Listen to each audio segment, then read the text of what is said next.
अमित शाह के जम्मू कश्मीर दौरे का तीसरा और आखिरी दिन आज है। शेर कश्मीर इंटरनेशनल कन्वेंशन सेंटर में अपने खिताब में अमित शाह ने कहा कि मैं जम्मू कश्मीर में तरक्की की बात करने आया हूं और वादी के नौजवानों से दोस्ती करना चाहता हूं। उन्होंने कहा कि मैं पाकिस्तान से नहीं बल्कि वादी के लोगों से बात करूंगा, क्योंकि इस मुल्क के जर्रे जर्रे में जम्मू कश्मीर के लोगों का हक है। वजीर दाखिला ने कहा कि जो लोग दफा 370 और दफा 35 के खात्मे के बाद लोगों को डराना चाह रहे थे, इन्हें कश्मीर में तरक्की की नई राह पर नजर रखनी चाहिए। वजीर दाखिला ने कई तरक्याती प्रोग्रामों का ऐलान भी किया। इस मौके पे डॉक्टर जितेंद्र लोगों ने सवाल ये कर्फ्यू बंद है, इंटरनेट बंद है। बहुत लोगों ने सवाल उठाए कि धारा 370 जाने के बाद घाटी में कश्मीरियों की जमीन छीन ली जाएगी। ये सारे तहसील पंचायत के मेंबरान बैठे हैं, जिला पंचायत के मेंबरान बैठे हैं, सरपंच साहब बैठे हैं, आप लोग बैठे हैं। आप अपने अपने गांव में जाइए और पूछिए भैया कितनी जमीन चली गई, 2 साल हो गए, कितनी जमीन चली गई। ये झूठ फैलाते। अगर आए आपके गांव में आपको मिलने के लिए तो बताना कि मेरे गांव में तो जमीन नहीं गई। भाई आप कहते थे क्या होगा, ये सच नहीं मित्रों। ये विकास को बांध कर रखना चाहता है, अपनी सत्ता को बचाकर रखना चाहता है। 70 साल से जो भ्रष्टाचार किया है उसको चालू रखना चाहते हैं। जिसके अंदर दम है, जो अपनी जवानी कश्मीर के विकास के लिए लगाना चाहता है, उसको नौकरियां मिल रही है। मगर उनके पेट में दर्द हो रहा है कि हमारी सिफारिश के बगैर भला किसी को नौकरी मिले, हमारी सिफारिश के बगैर कोई क्लार्क बन जाए, कोई शिक्षक बन जाए, कोई कांस्टेबल बन जाए। ये कैसे हो सकता है। मैं कहना चाहता हूं जनाब, अब ऐसे ही होने वाला है। अब ये 3 परिवारों का जिस प्रकार से आपने भ्रष्टाचार का शिकंजा करा सजा, ये नहीं चलने वाला। मित्रों, मैं अभी ढेर सारे सूफी संतों को मिलकर आया हूं। सूफीज्म मध्य एशिया और ईरान से कश्मीर के रास्ते से हिंदुस्तान में आया था। कश्मीर ने पूरे भारत को सूफीज्म की भेंट दी है। जिन्होंने आपके हाथ में हथियार पकड़ाए थे, उन्होंने क्या भला करा। ये पाकिस्तान की बात करते हैं। पाक ऑक्यूपाई कश्मीर नदी की है। वहां पूछिए, गांव में बिजली आई है, अस्पताल है क्या, मेडिकल कॉलेज बन रहा है क्या, गांव में पीने का पानी आता है क्या, बहनों के लिए शौचालय बना है क्या। जरा तुलना तो कर दीजिए। कुछ नहीं हुआ है। और ये लोग पाकिस्तान की बात कर रहे हैं। मैं आपको कहने आया हूं कि भारत के अंदर इतना ही अधिकार आपका है जितना अधिकार भारत के किसी भी नागरिक का भारत पर है। विकास पर, भारत सरकार के खजाने पर आपका इतना ही अधिकार है जितना भारत के हर नागरिक का है। और ये भरोसे के साथ कश्मीर के लोगों ने विकास की ये प्रक्रिया को आगे बढ़ाना है। आगे बढ़ेंगे। आज वजीर-ए-आज़म नरेंद्र मोदी का यूपी का दौरा है। वजीर-ए-आज़म ने सिद्धार्थनगर में 9 मेडिकल कॉलेजेस का इफ्तिताह किया। इस दौरान उन्होंने समाजवादी पार्टी पर बड़ा हमला किया। उन्होंने कहा कि जो पहले हुकूमत में थे वो कहीं डिस्पेंसरी, कहीं छोटे अस्पताल का ऐलान करके वोट लेने बैठ जाते थे।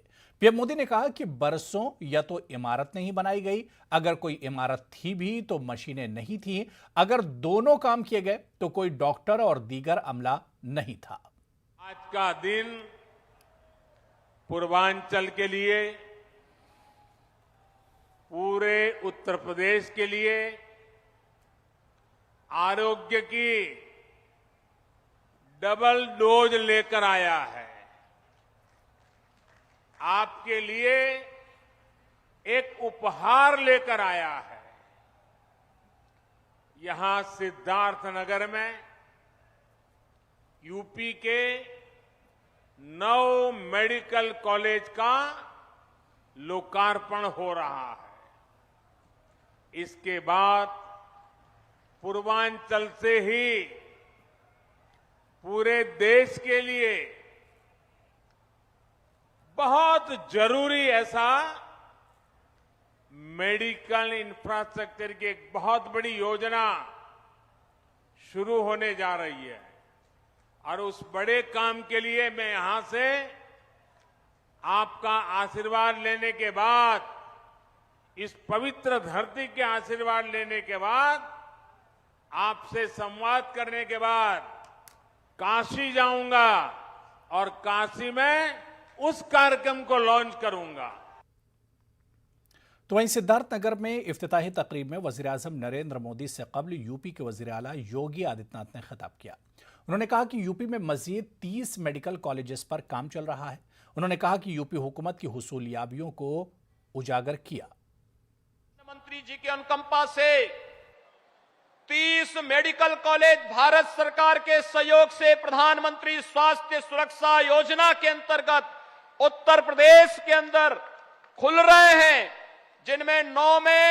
जिनमें 7 में 2019 में एमबीबीएस की क्लासेस प्रारंभ हो चुकी हैं, 9 में आज प्रारंभ होने जा रहे हैं और 14 नए मेडिकल कॉलेजेस जो वर्तमान में जिनका निर्माण कार्य प्रारंभ हो रहा है, यानी ये 30 मेडिकल कॉलेज भारत सरकार के सहयोग से और राज्य सरकार ने भी अपने संसाधनों से कुछ जनपदों में इस कार्य को आगे बढ़ाया है और आदरणीय प्रधानमंत्री जी ने एक विजन दिया कि एक जनपद एक मेडिकल कॉलेज। कोरोना कालखंड में कितना भूतपूर्व कार्य प्रधानमंत्री जी के नेतृत्व में करने का अवसर प्राप्त हुआ। महाराष्ट्र की सांगली लोकसभा सीट से रुकने पार्लियामेंट संजय पाटिल ने इतवार को एक मुतनाज़ा बयान दिया। सांगली में मुनक्किदा एक प्रोग्राम के दौरान उन्होंने कहा कि ईडी मेरे पीछे नहीं आएगा क्योंकि मैं बीजेपी का रुकने पार्लिमान हूं। बीजेपी के रुकने पार्लिमान संजय पाटिल ने कहा कि हमें 40 लाख रुपए की लग्जरी कार खरीदने के लिए कर्ज लेना पड़ेगा और ईडी कर्ज की रकम जानकर हैरान हो जाएगा। वाज़ेह कि हाल ही में बीजेपी लीडर हर्षवर्धन पाटिल ने भी कहा था कि मैं बीजेपी में हूं, मुझे खूब अच्छी नींद आती है, किसी इंक्वायरी का कोई डर नहीं है। आपको बता दें कि हर्षवर्धन पाटिल पुणे की इंदापुर असेंबली सीट से एमएलए थे। 2019 के असेंबली इंतखाबात से पहले कांग्रेस छोड़कर बीजेपी में शामिल हो गए थे। गौरतलब है कि महाराष्ट्र हुकूमत के मरकज पर रियासती रहनुमाओं के खिलाफ मरकजी तफ्तीशी एजेंसियों का गलत इस्तेमाल करने का इल्जाम लगाती रही है। नाही वैभवदादा ईडी मागायलाच नाही, मी खासदार आहे भाजपचा, पण मी भाजपचा खासदार आहे त्यामुळे काही ईडीकडे एवढं जाणार नाही। इकडं अशोक भवनच्या बाबतीमध्ये आपण सगळी मंडळी बघतो। आगे बढ़ेंगे। भोपाल में वेब सीरीज आश्रम 3 की शूटिंग के दौरान जमकर तोड़फोड़ हुई। इस दौरान बजरंग दल के कारकुनों ने प्रकाश झा पर स्याही भी फेंकी। बजरंग दल के कारकुनों ने पुरानी जेल के रास्ते पर गाड़ी रोककर हंगामा किया और स्याही फेंकी। इस दौरान मीडिया पर भी हमला किया गया। हंगामे के चलते 1 घंटे तक जाम लगा रहा। वहीं पुलिस ने इस सिलसिले में 4 लोगों को गिरफ्तार किया है। इस दौरान मध्य प्रदेश के वजीर दाखिला नरोत्तम मिश्रा ने कहा कि फिल्म का नाम आश्रम क्यों, नाम बदला जाना चाहिए। उन्होंने गलती की, इन पर कार्रवाई हो रही है। नरोत्तम मिश्रा ने सवाल किया कि प्रकाश झा, आप पर क्या कार्रवाई की जाए। बहुत गंभीर विषय मैं मानता हूं, इसलिए भी मानता हूं मैं कि ये हिंदू धर्म के धार्मिक त्योहारों को लेकर ही इस तरह की क्लिपिंग, विज्ञापन क्यों जारी किए जाते हैं। आज वो इन लेस्बियन को करवा चौथ का व्रत तोड़ते हुए छलनी में देखते हुए बता रहे हैं, कल को लड़का लड़की दोनों लड़के ही फेरे लेते दिखा देंगे, शादी करते हुए दिखा देंगे। ये आपत्ति है और यही भोपाल के बारे में भी मेरी आपत्ति है। जो आश्रम फिल्म की शूटिंग हो रही है वहां भी मेरी आपत्ति यही है कि हमारी भावनाओं को आहत करने वाले दृश्य फिल्माते क्यों हों, और हिम्मत है तो किसी दूसरे धर्म की भावना को आहत करने वाला कोई दृश्य क्यों नहीं फिल्माते हो।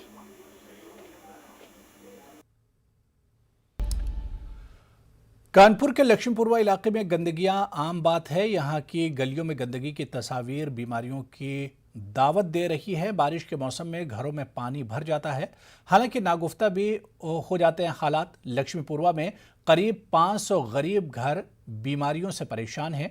इंतजामिया ने इन इलाकों से आंखें बंद कर रखी हैं। न तो यहां कोई साफ सफाई का इंतजाम है और ना ही किसी को इलाके में झांकने की जरूरत पड़ती है। लोगों का कहना है कि सिर्फ वोट हासिल करने के लिए यहां लीडरान वक्त पर आते हैं, गरीबी, बीमारी और लोगों को मुश्किलात से निकालने का वादा करते हैं और फिर 5 साल के लिए गायब हो जाते हैं। तो पानी भर जाता तो हम लोग मारे मारे फिरते हैं, बच्चे परेशान होते हैं, सभी चीज की दिक्कत। कोई ना सभासद सुने, ना कोई चीज सुने, कोई नहीं सुनता। इस चीज के लिए कोई ध्यान नहीं देता। जिस दिन भी कोई वोट मांगने आ गया तो किसी को वोट मिल नहीं सकता है। ये आप लोगों भी सुन लीजिए। बस आएंगे, नाप ले जाएंगे, सफाई के लिए बोल जाएंगे, सफाई नहीं करेगा, ऊपर ऊपर कूड़ा निकला देगा, चला जाएगा। बात सब कहीं गए, कहीं जाते हैं, कहीं सुनवा खाली हाँ पर फॉर्मेलिटी अदा कर देते हैं। यहाँ पर आने थोड़ा ये निकला वो निकलवा देते हैं और उठाने इसको नहीं आते हैं। छोटे छोटे बच्चों को बीमारी फैल रही है। अच्छा, आप ये मानते हैं कि सरकार कोई भी हो, सभासद कोई भी हो, विधायक कोई भी हो, स्थिति यही कब से है? करीब 4-5 साल से ज़्यादा फैली है गंदगी है। 4-5 साल से ज़्यादा फैली है। कानपुर में 110 वार्ड हैं और जिस वार्ड से कानपुर की शुरुआत होती है, यानी कि वार्ड नंबर 1 लक्ष्मीपुरवा, यहाँ पर हालात आप देख सकते हैं कि किस तरह से गंदगी के हालात हैं। जिस तरह से देखिए, ये एक बस्ती है जहाँ पर सैकड़ों घर हैं और सैकड़ों परिवार रहते हैं। किस तरह की यहाँ पर गंदगी है, इन लोगों का कहना है पिछले 4-5 सालों से यही स्थिति है। ये लोग जब भी सफाई करते हैं तो खुद करते हैं। यहाँ के हालात ये हैं कि यहाँ पर जिस तरह से कोरोना के बाद डेंगू और मलेरिया के बुखार ने प्रकोप बरपाया है, वहाँ पर लोग लगातार बीमार हैं। आप देख सकते हैं किस तरह से यहाँ पर पीने का पानी भरा जा रहा है, यहाँ पर गंदगी है, लोग यहाँ पर इकट्ठे हैं। आइए एक तस्वीर आपको दिखाते हैं कि जहाँ पर बीमारी से लोग खराब हालात में, ये देखिए किस तरह। कोरोना वबा के दौरान बाहिमी इमदादो इन्हिसार का जज्बा मुस्तहकम हुआ है। मुल्क इस वबा से मुत्तहिद होकर मुकाबला कर रहा है।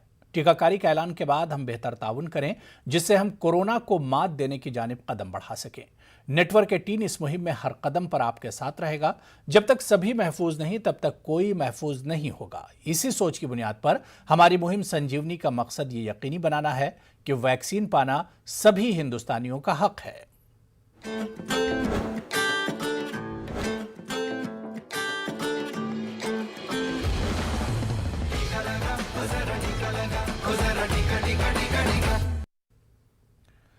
पानी, साफ सफाई का तस्वुर हर किसी की जिंदगी में बहुत अहम है, या ये कहें कि ये सबका हक है। हर किसी को बगैर किसी इम्तियाज के घरेलू इस्तेमाल के लिए मुनासिब, महफूज, साफ और आसान पानी तक रसाई का हक हासिल है। लेकिन आज भी ऐसे लोग हैं जिनकी ज़रूरतें हम पूरी करने में नाकाम रहे। लाखों माजूर शहरियों को आज भी पानी के लिए जद्दोजहद करनी पड़ रही है।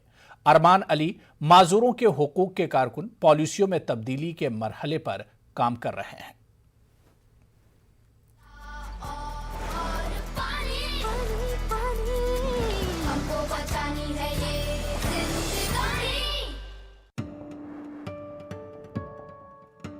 I'm Arman Ali. I'm the Executive Director of NCP-EDP. We are a not-for-profit organization working for inclusion and rights of people with disabilities. Persons with disabilities continue to remain afterthought for anything that you look at, which is critical. You know, if you look at the disaster, which we are in middle of a disaster right now, and mostly it is because people with disabilities are left out because of inaccessibility of WASH. One, there is such acute lack of awareness about needs of disabled people in general, and the focus, because of a welfare-ish mindset, the focus always remained on charity and welfare rather than inclusion. First one would be to create awareness about right of persons with disabilities to WASH, accessible WASH. Create accessible training module to include all people with disabilities, to prioritize girls with disabilities into this, and anything that which is done around WASH should be inclusive, not try to bring out a different training module for people with disability, but all training should include disability inclusive material. It should we talked about no messaging should go without including disabled people into it. No matter what you do, and for WASH, imagine a person with disability coming there, if it's in a community, any system that you have for water supply or for drinking water, you must make it accessible for people with disability, have a system where disabled people are not left behind. Swachhata